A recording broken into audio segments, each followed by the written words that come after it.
मैं और मेरा, मैं और मोर तोरते माया। माया की यही दो रस्सी है। मैं हम किसको मानते हैं? इस शरीर को। मैं मोटा हो गया, मैं पतला हो गया, मैं काला हो गया, मैं गोरा हो गया, तो मैं किसको मान लिया? इस शरीर को। जबकि शरीर मैं नहीं हूं, मैं इस शरीर में रहने वाला आत्मा हूं। आपको कमरा मिल गया वानप्रस्थ में, तो कमरा आपको मिला है, आप कमरे नहीं हैं, कमरे में रहने वाले हैं। जितने दिन के लिए आपने बुकिंग कराई है उतने दिन के लिए तुम्हारा कमरा है। आप आए हो, प्रेम से रहो, चाबी अपने पास रखो, कमरा तुम्हारा। परंतु कमरा आपको इतना पसंद आ गया और जगह इतनी सुंदर भागे, भाई गंगा का किनारा, इतनी बढ़िया हरियाली, इतना बढ़िया आश्रम, भैया अब इस कमरे को हम तो नहीं छोड़ने वाले, अब तो यहीं रहेंगे। तो मैनेजर महोदय आएंगे, चाबी छीन के आपको भगाएंगे कि दूसरों की बुकिंग है, आप खाली करो भाई। तुम्हें जितने दिन के लिए दिया गया था उतने ही दिन के लिए तुम्हारा है, उसके बाद दूसरे की बुकिंग है।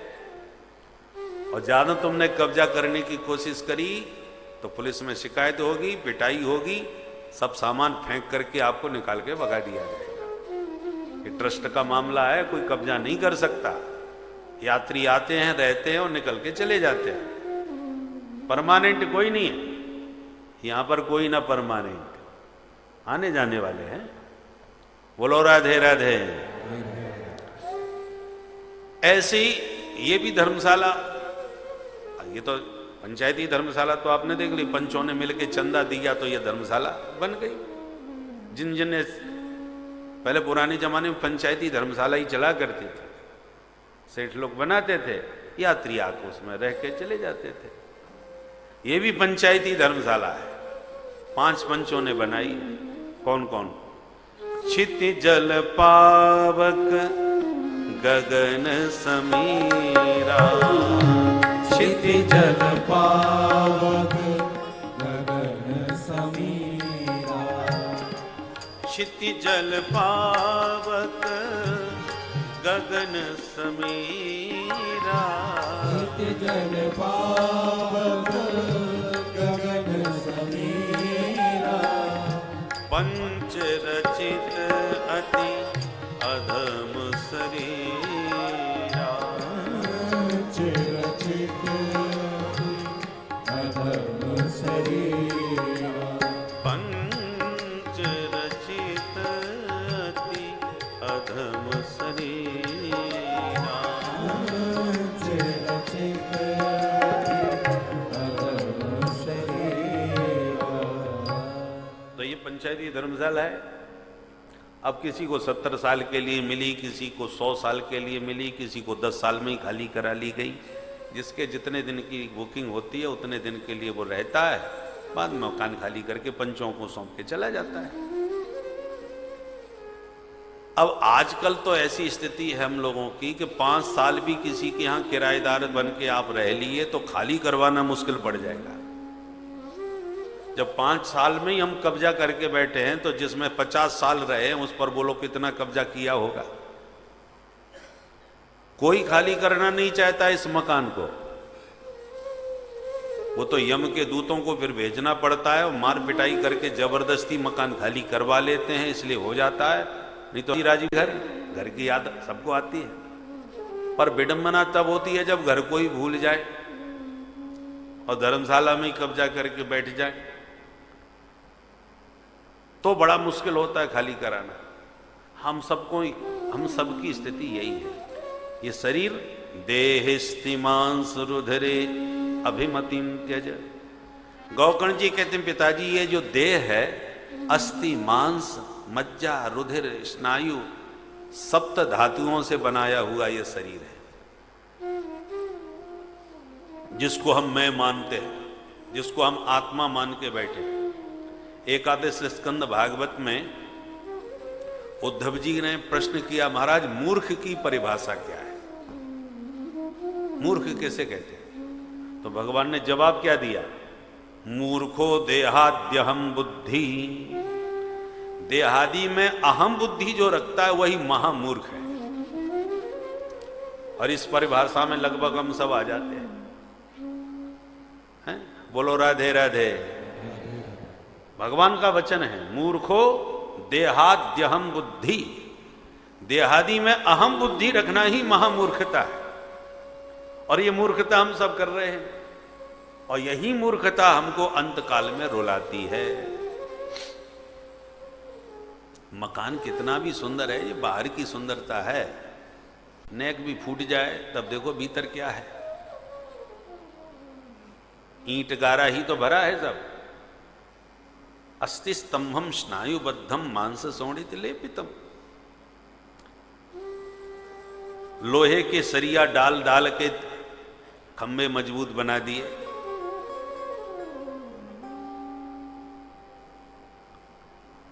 और इसमें तमाम गारा भर दिया, बनता है ना, वो सब मिला करके भर दिया जाता है ताकि मजबूत दीवार बने। और छोटी छोटी तारों से कस दिया भी जाता है। ऐसे ही इस मकान को बनाया है। मोटी मोटी हड्डियां जो डली हैं इसमें, ये मोटे सरिया हैं मजबूती के लिए। छोटी छोटी नसें जो चारों तरफ इसमें शरीर में भरी पड़ी हैं, ये सब छोटे छोटे तार हैं जिनसे कस दिया है सब मटेरियल, इधर उधर न फैले। परंतु अब वो सब वैसे ही छोड़ दिया जाए तो गंदा लगेगा, इसलिए सीमेंट से सब मटेरियल ढक दिया गया है और फिर रंग रोगन करके चमका दिया। ऐसे ही इसमें चमड़ी के द्वारा ये सारा भीतर का मटेरियल, मांस मज्जा जो भरा है इसमें है, खून के द्वारा खूब और मांस मज्जा को मिला करके सब मटेरियल इसमें भर दिया ताकि हृष्ट पुष्ट ठीक ठाक लगे। और फिर चमड़ी से सबको ढक दिया और फिर काला गोरा रंग रोगन करके इसको चमका दिया। तो देखने में तो बढ़िया चमक मार रहा है, पर नेक भी भीतर से कहीं मटेरियल बाहर आ गया, गिर के हाथ पैर टूट जाए तब पता चलता है। देखने से ही चक्कर आ जाता है लोगों को, इतनी घृणा होती है। और मकान में नालियां होती हैं, पनारे होते हैं, ताकि घर की साफ सफाई का सब बाहर निकले। ऐसे ही शरीर में भी खूब खिड़की दरवाजे पनारे सब बनाए गए। रहने का मकान है बहुत सुंदर है। ये आँखों की खिड़कियां हैं ना, खिड़की में बढ़िया हवा चल रही है, खिड़की खोल दो, ठंडी ठंडी हवा आवे। और तूफान चल रहा है, धूल धड़का ज़्यादा हो रहा है, तुरंत शटर डाल दो, केबाड़ लगा दो, धूल अंदर ना आवे। ऐसी ही है, बढ़िया कोई दृश्य है तो आंखें खोल के देख लो, और गड़बड़ है तो आंख बंद कर लो, शटर डाल दो तुरंत। शटर की व्यवस्था है कि नहीं, केबाड़ बंद करो। और पुराने जमाने में तो मेन गेट जो होता है, मुख्य द्वार, उसको बंधनवारों से सजाया जाता था, आम के पत्तों से ऐसे सजावट की जाती थी। केले के पत्तों से और आम के पल्लवों से घरों को सजाया जाता है ना, बंधनवार जिसको बोलते हैं। उसी प्रकार ये मुख्य द्वार, इसको मुख कहते हैं। मुख माने मुख्य द्वार।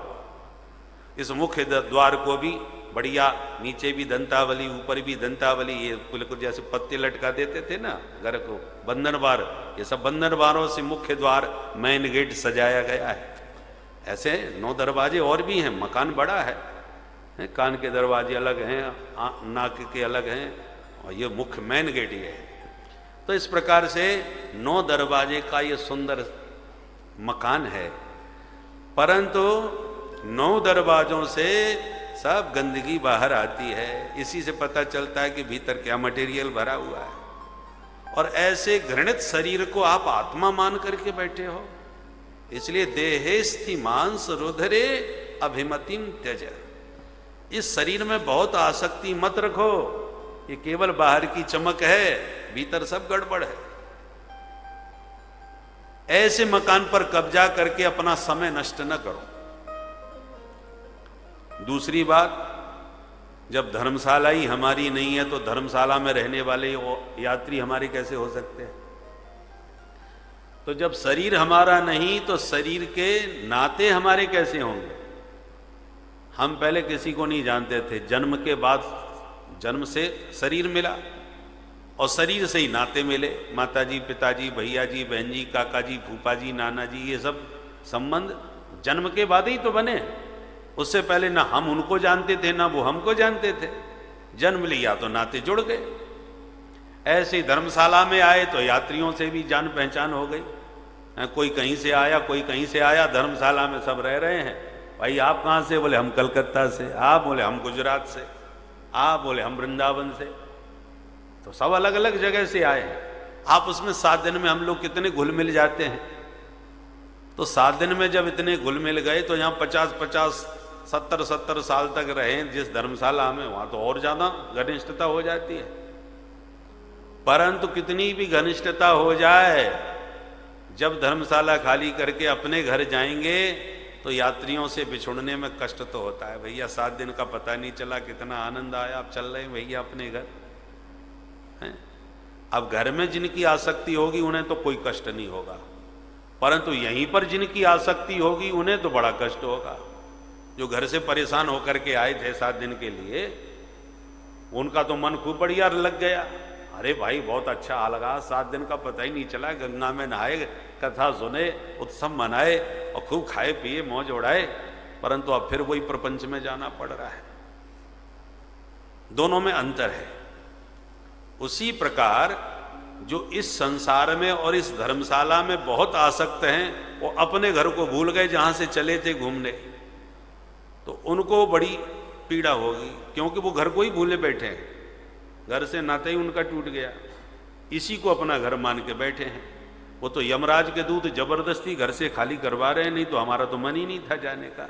प्राय लोगों की यही स्थिति होती है। किंतु जो उस घर को जान जाते हैं और उस अपने निजी घर में जिनकी वास्तविक आसक्ति होती है, वो इस धर्मशाला में ज़्यादा आसक्त नहीं होते। जहां आदेश मिला कि भैया काम पूरा हो गया आ जाओ, तो बड़ी मुस्कुराते होगे मस्ती से अपने घर जाते हैं, क्योंकि उनके घर वाले मित्रवर उनकी प्रतीक्षा करते हैं।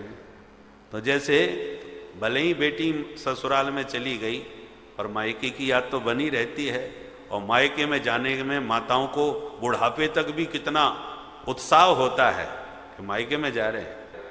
उसी प्रकार से मायका कौन है? वह जहां से चले थे। और हम कितना भी कहीं भी घूमें, अंत में जब अपने घर जाने की बात आएगी तो जिनको घर में आसक्ति होगी वो तो प्रसन्नता से जाएंगे, और जो यहीं रम गए उनको फिर लौटने में, घर पहुंचने में फिर पीड़ा होगी। इसलिए बैलेंस बना के रखो।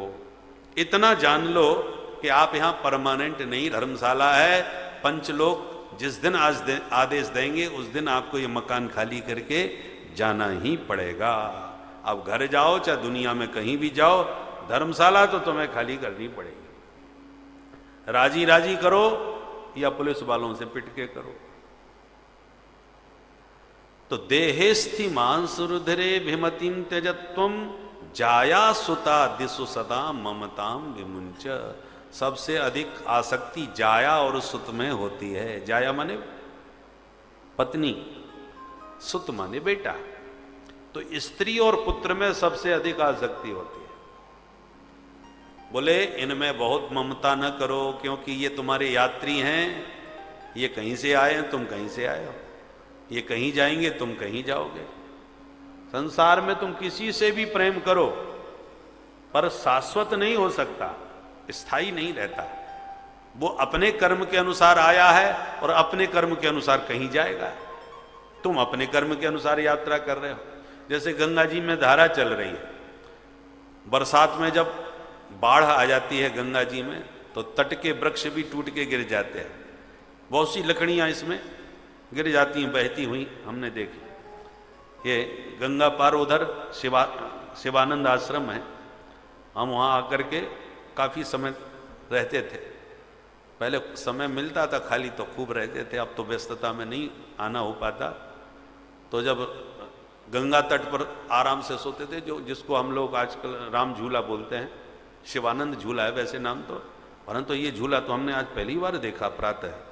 ये जानकी झूला हो गया, ऐसा कुछ नाम हो गया। तो ये तो राम लक्ष्मण जानकी तीनों झूला हो गए। लक्ष्मण झूला, राम झूला और जानकी झूला, बढ़िया रहा। क्योंकि यहाँ मंदिर में भी तीनों विराजमान है, राम लक्ष्मण जानकी। तो वो झूला के बिल्कुल किनारे जो कमरा है उसमें रहते थे। तो जब बरसात का मौसम था और तेज जब बरसात होती और गंगा जी में उफान आता, इतना तेज स्वर शब्द होता कि तुरंत हम जाके देखते भाई पानी कहाँ तक आ गया। रात में उठ करके देखते थे कि भाई कितना आया, क्योंकि गंगा जी में ही खंबा था। तो हम उस समय देखते थे ध्यान से, तो कई वृक्ष लकड़ियां बहती हुई गंगा जी में जाती थी। तो कई लकड़ियां आपस में मिल जाती थी, झुंड बन जाता था। बहते बहते वो इधर से बह के आई, वो उधर से बह के आई, आपस में टकराई, मिल करके साथ ही साथ चल पड़े। और फिर धारा कोई ऐसी तेज आई कि वो गंगा जी जब नीचे गई तो कोई या बीच में कोई पत्थर आ गया बड़ा, तो वो आपस में फिर वो उधर धारा में चली गई, वो इस धारा में चली गई, फिर बिछुड़ गई। अब आगे चल के फिर को हो सकता है मिल जाएं, और ये भी हो सकता है कि कभी भी ना मिले। वो अपने हिसाब से सागर में पहुंच रही है, वो अपनी यात्रा से हो सकता है कोई किनारे लग गई, किसी ने निकाल लिया हाथ पकड़ के, हैं? हो सकता है कोई बहता हुआ सीधा गंगा सागर में जाकर के ही मिल जाए। तो ये लकड़ी का अपना अपना प्रारब्ध है, मिलना और बिछुड़ना। ऐसे ही संसरती थी संसार, संसार की धारा बह रही है। हम और आप आज मिल गए, पर हम मिले ही रहेंगे इसकी कोई गारंटी नहीं। जब तक मिले हैं तब तक मिल के चल रहे हैं, और बिछोड़ना होगा तो तुम इधर हो हम उधर। कभी बिछुड़ गए, हो सकता है फिर आगे चल के कभी मिल जाएं, और ये भी हो सकता है कभी मिलना ही ना हो। तो संसार की धारा में सब बह रहे हैं अपने अपने प्रारब्ध के अनुसार। इसलिए गोकर्ण जी कहते हैं, पिताश्री जाया सुता दिसु सदा ममताम में मुंच। स्त्री पुत्रों में ज्यादा ममता ना करो, ये प्रारब्ध से जुड़ते हैं फिर बिछुड़ जाते हैं। ये संबंध शाश्वत नहीं है। आपके हमारे संस्कार, पुत्र पत्नी, ये सब प्रारब्ध के अनुसार मिलती हैं, परंतु ये परमानेंट संबंध नहीं है, बिछुड़ भी जाएंगे। इसलिए बहुत आसक्ति संसार में कहीं भी नहीं होना चाहिए। जितनी आसक्ति होगी कष्ट उतना ही अधिक होगा छोड़ने में। संसारी, हम लोग संसारी हैं, महात्मा लोग बैरागी होते हैं। अंतर क्या होता है? व्यवहार हम भी करते हैं और संत भी करते हैं, पर हम लोगों का व्यवहार क्या है? जिससे प्रेम करते हैं उसी में चिपक जाते हैं, और इतने आसक्त हो जाते हैं कि महाराज उसके जाने पर रोना चालू हो जाता है, बहुत दुखी होने लगते हैं कि अब आप जा रहे हो। आने पर हर्ष हुआ और जाने में कष्ट हुआ, छोड़ने में कष्ट होता है। और महात्माओं को कोई मतलब नहीं होता, आ गया तो वेलकम, चला गया तो भीड़ कम। महात्मा दोनों हाल में मस्त रहते हैं, वो उनकी आसक्ति नहीं होती, वो केवल व्यवहार करते हैं, आसक्त नहीं होते। इसलिए आने का बहुत हर्ष नहीं तो जाने का भी कोई कष्ट नहीं।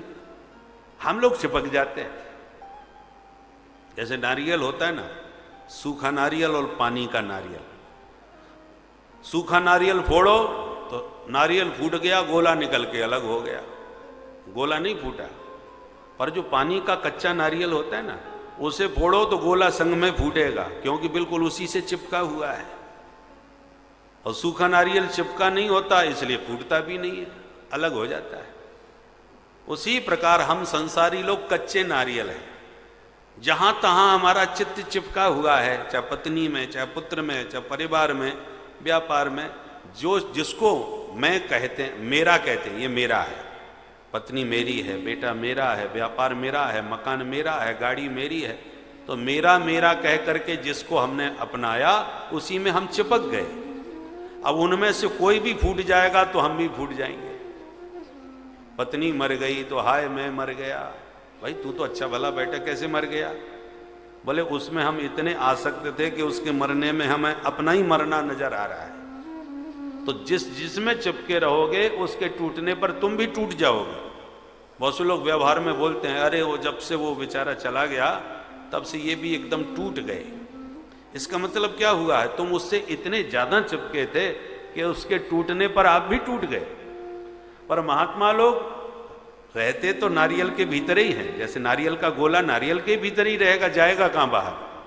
परंतु यदि सूखा है और अनासक्त है तो वो टूटेगा नहीं, फूटेगा नहीं, निकल के अलग हो जाएगा। उसी प्रकार संसार में मरने जीने वाले हैं, पर महात्माओं को कोई फर्क किसी से नहीं पड़ता, क्योंकि वो अनासक्त भाव से व्यवहार करते हैं और हम लोग आसक्त व्यवहार करते हैं, बस इतना ही अंतर है। इसलिए गौकर्ण जी कहते हैं, पिताजी पश्यानिशम जगदिदम क्षण भंग निष्ठम वैराग्य राग रसिको भव भक्ति निष्ठा इदम जगत अनिशम पश्य। ये सारा संसार अनित्य है, अनित्य माने नाशवान है। जो भी आपको दिखाई पड़ रहा है एक दिन नष्ट होने वाला है, समाप्त होने वाला है। इसलिए क्षण भंगुर है, आसक्त ज्यादा किसी में मत रहो। सेवस्व साधु पुरुषान जहि काम तृष्णा। साधु पुरुषों का संग करो, कामनाओं के कांटे सब निकाल के फेंक दो। मस्त महात्मा क्यों रहते हैं? क्योंकि जाही विधि राखे राम ताही विधि रहिए, और सीताराम सीताराम सीताराम कहिए। भगवान का भजन करते हैं और ठाकुर जी जैसे रखना चाहते हैं उसी में वो मस्त रहते हैं। हम लोगों को बड़ा भारी ग्रह लग गया है। कौन सा? कि राहु केतु तो सबको लगते हैं, पर ग्रह शांति करवा लो तो शांति भी हो जाते हैं। पर सबसे बड़ा ग्रह है आग्रह, दुराग्रह। ये ग्रह बहुत खतरनाक है। नहीं नहीं हमको ऐसा ही कमरा चाहिए, नहीं नहीं हमको यही व्यवस्था चाहिए। बस ये जो दुराग्रह है, आग्रह है, ये हमको ज्यादा परेशान करता है। और महात्माओं को झोंपड़ी में रखो चाहे महलों में बास दो, दोनों में मस्त है। महलों में भी उसी मस्ती से रहते हैं तो झोंपड़ी में भी वही आनंद लेते हैं, कोई कसर नहीं। और हम लोगों को ग्रह लगा है कि हमको तो यही व्यवस्था चाहिए, बस इसलिए हम परेशान रहते हैं। उस हमारी जैसी व्यवस्था हमको नहीं मिली तो टेंशन में गए, परेशान हो गए। और महात्मा हर हाल में मस्त रहते हैं, क्योंकि जाही विधि राखे राम। वो तो राम जी की व्यवस्था में अपनी इच्छा को जोड़ देते हैं, राम जी जैसे रखे। और महात्मा लोग व्यवहार में बोलते भी ऐसे, जैसी राम जी की इच्छा, जैसी राम जी की मर्जी। तो राम जी की मर्जी में अपनी मर्जी मिला देते हैं। अपनी स्वतंत्र उनकी कोई मर्जी नहीं होती, अपनी कोई इच्छा नहीं होती। और हमारी अनंत इच्छाएं हैं, ऐसा होना चाहिए, फिर ऐसा होना चाहिए। बस यही आग्रह हमको पकड़ के परेशान करता है। इसलिए गौकर्ण जी कहते हैं, जही काम तृष्णाम। कामनाओं को, ये जो तृष्णाएं हैं, इसको त्याग दो। हर व्यक्ति अशांत है, और हर व्यक्ति की एक ही समस्या, महाराज भगवान का दिया सब कुछ है पर घर में शांति नहीं है। ऐसी कृपा करो कि शांति मिल जाए, घर में शांति रहे। तो जिसको शांति चाहिए उसको भगवान ने एक सूत्र दिया है गीता में।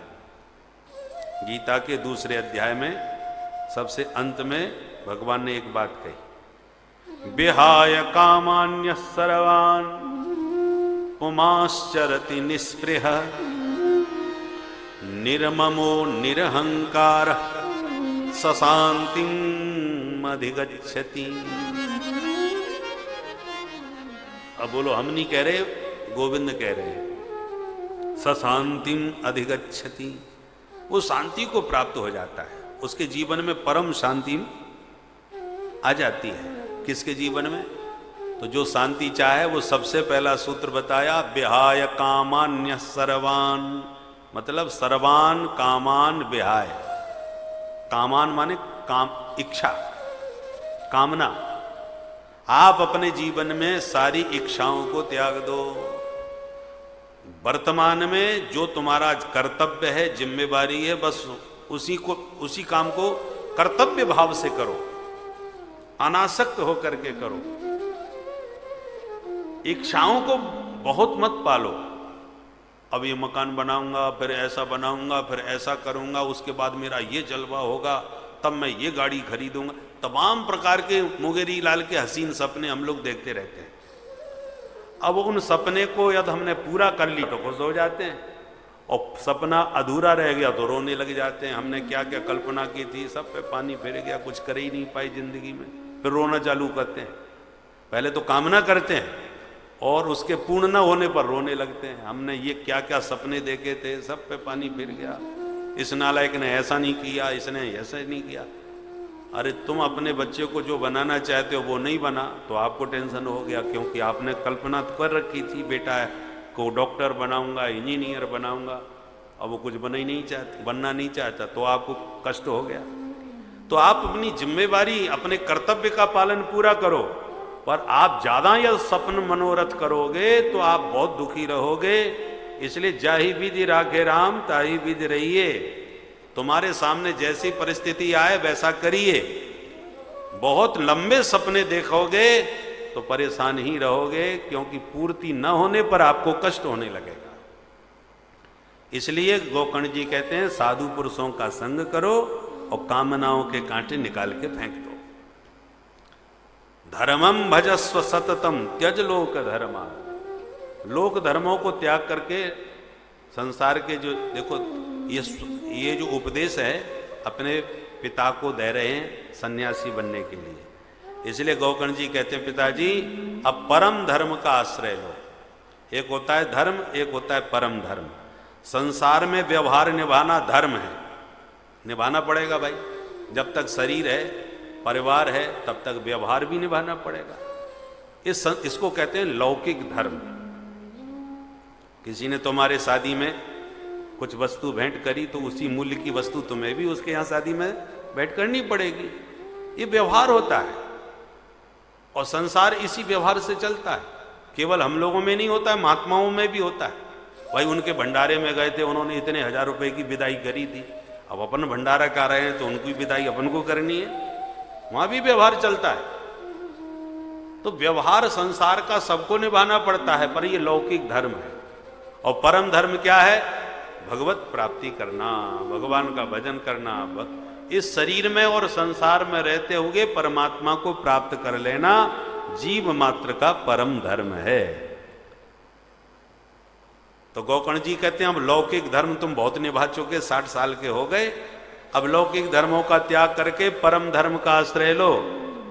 जाके प्रिय न राम वैदेही तजिए ताहे कोटि बैरी सम यद्यपि परम स्नेही। कोई कितना भी प्यारा स्नेही क्यों ना हो, पर अब तो हम राम जी के हैं, हम राम जी के, राम जी हमारे हैं, हमारा असली व्यवहार अब तो राम जी से है। अब तुम राम जी से प्रेम करते हो तो हमारे प्रेमी हो, और तुम राम जी का विरोध करते हो तो हमारे विरोधी हो, फिर तो हमारा तुम्हारा कोई लेना देना नहीं।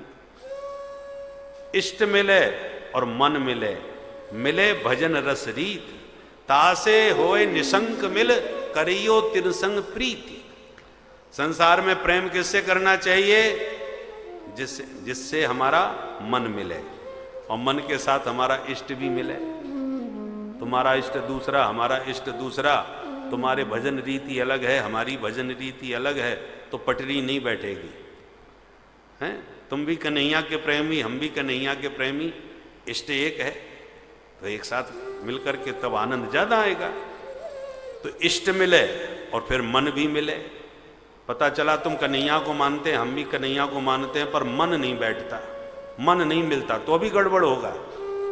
इष्ट भी मिले और मन भी मिले, और भजन रीति भी मिलती जुलती होनी चाहिए। तो इष्ट मिले और मन मिले, मिले भजन रस रीत, और तासे वह निशंक मिल। फिर शंका मत करो, निशंक होकर के मिलियो और तिनसों करियो प्रीत। प्रेम भी उन्हीं से करना चाहिए। तो गोकर्ण जी कहते हैं इसलिए पिताजी दुनियादारी छोड़ो, साधु संग करो, क्योंकि साधुओं का भी वही लक्ष्य है तो तुम्हारा भी वही लक्ष्य बनेगा। एक एक सूत्र इतना जबरदस्त गोकर्ण जी ने संकेत में समझाया कि विद्वान पढ़ा लिखा आत्मदेव था, उसको तुरंत सारी बातें समझ में आ गई और तुरंत घर छोड़ करके आत्मदेव निकल गए भजन करने के लिए।